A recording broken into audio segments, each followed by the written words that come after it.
Welcome, welcome, welcome. Welcome back. Come right on in. Abena Otudor here. Glad you stopped by.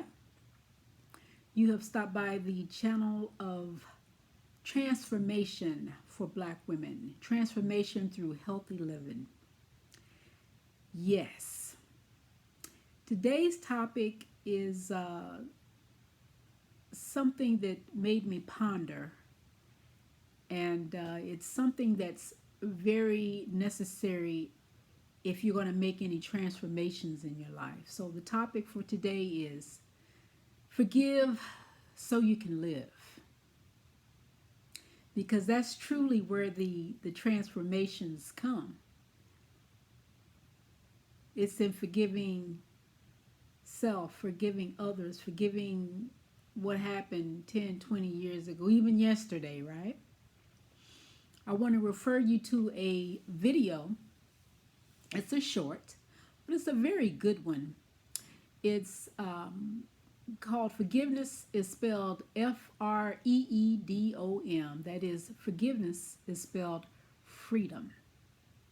So I've got 6 pathways that I'm going to share with you that'll get you on the road to your transformation as you're going through the process of forgiveness, right?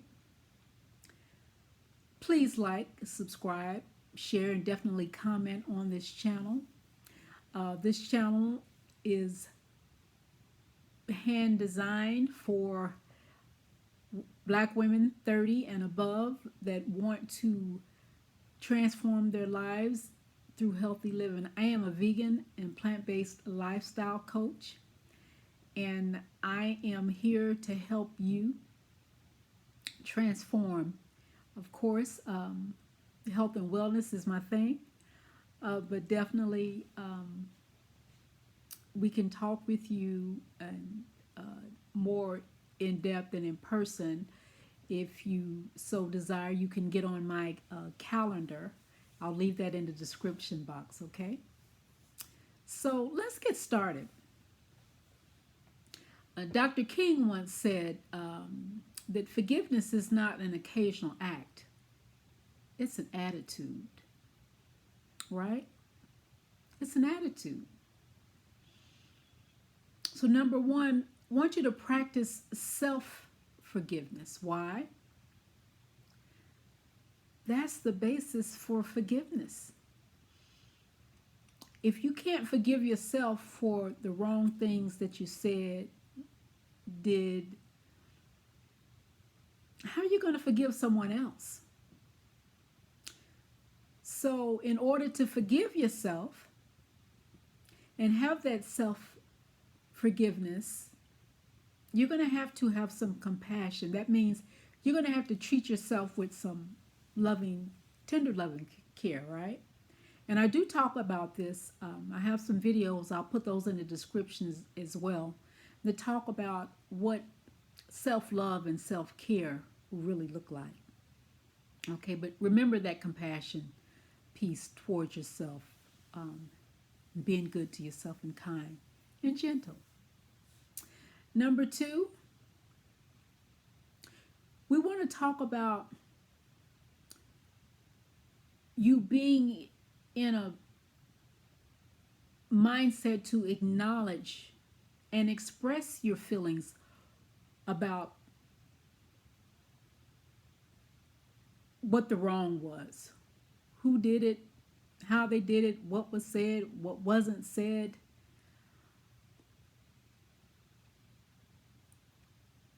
Whatever it was that made you feel slighted, right? Acknowledge it. If it made you feel angry, you don't have to throw pots and pans, but just acknowledge that, okay, what they said, what they did, it made me angry. You know? And then if you have an opportunity, sometimes you don't, but if you do have an opportunity, express your feelings to that person. And don't be going Don't go to them upset and angry when you express your feelings. Just make an attempt to do so, just in terms of relaying to them um, that you felt slighted, and this is where you're at. Okay? Number 3, this is so key. You want to walk in the other person's shoes. Not that you want to do the wrong thing or say the wrong thing to that person or to anyone else, but you simply want to empathize with them. You want to kind of put yourself in their position and have an understanding of how they could come to feel that way towards you and slight you in a way. So you want to have some empathy,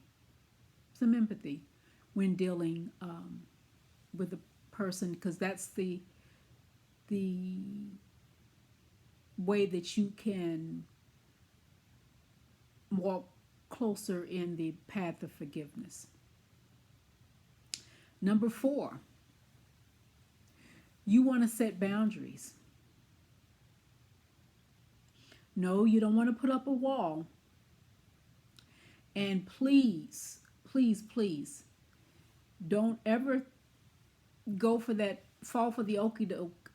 I forgive, but I don't forget. You want to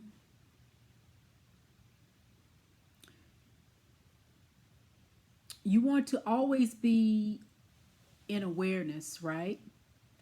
You don't ever want to put yourself in a position to being hurt physically, mentally, emotionally.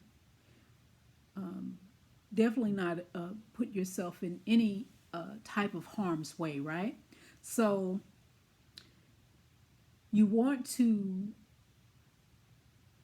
not take that phrase, you don't want to take that forgive and forget, because you want to forgive, but you also want to remember, just as a way of protecting yourself so that you don't put yourself in the path of harm's way. That's very important. Number 5, okay, so we've acknowledged that you were wrong. They did you wrong.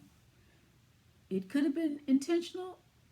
It might have not been intentional. But what I want you to do for number 5 is release your expectations, right? Release expectations, because you want to focus on the present moment. Because the angrier you get and the more upset and frustrated and you can't believe that they would do that thing to you, they did it. And it's in the past. And guess what? As rough as it was and how much you did not like that thing that they did to you, you're still alive. Am I minimizing what happened to you? Absolutely not.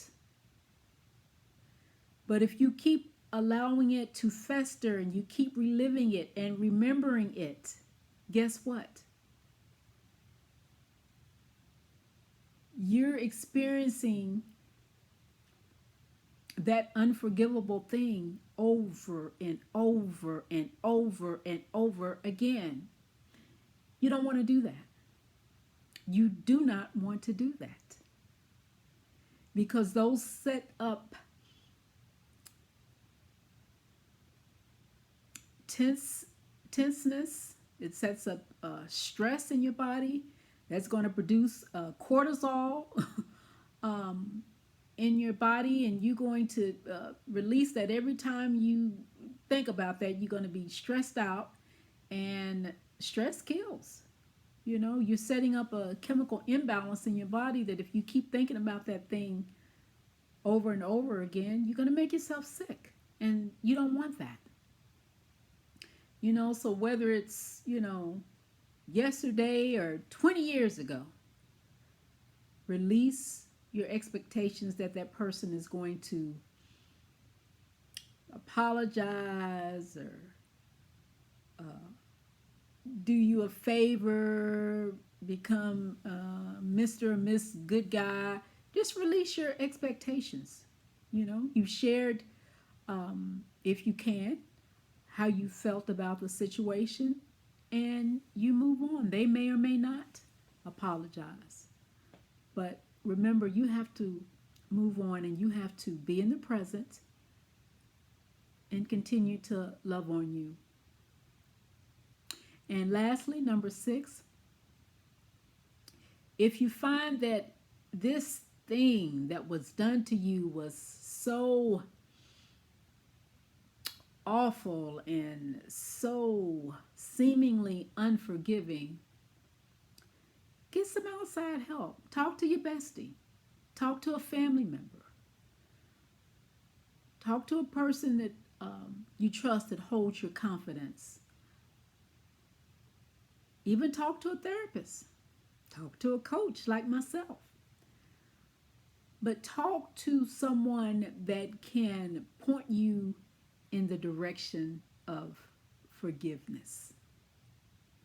That's so important. I cannot share with you just how important the forgiveness piece is, because then you can soar.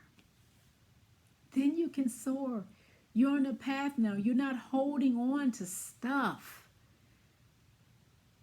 It clears your path and you can be happy again. It's your choice. It's your choice. You can be free of that thing that you was just holding on so tight to. You couldn't believe this happened to you. Guess what? You can move on. You can claim your joy. You can claim your peace. Because that's where the true freedom really is, right? To be joyful and being peaceful every single day. That's really liberating. Think about it. So I just wanted to leave that with you, especially for you Black women, because we can hold on to things so much. And we have to ask ourselves, is the thing that we holding on to, how is this benefiting me? How is this making my life better?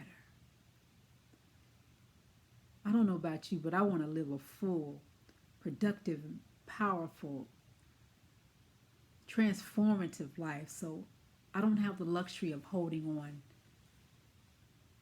to the wrongs that people have done.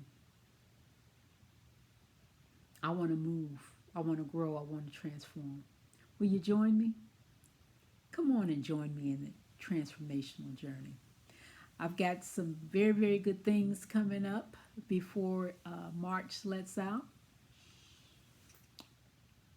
And if you care to talk more with me about coaching, then do that. My calendar I'll put in the description, and we can have a conversation. You can get on my calendar. We can have a conversation about what transformations you want to make in your life, okay? Please like, subscribe, and share, and definitely comment on this channel. I want to make it something very, very wonderful for yourself and those that you want to share it with. Please feel free, and always remember to go for the win-win in everything in life. A win for you and a win for me, we'd have a much better world, right? All right, I'll see you next time. Take good care.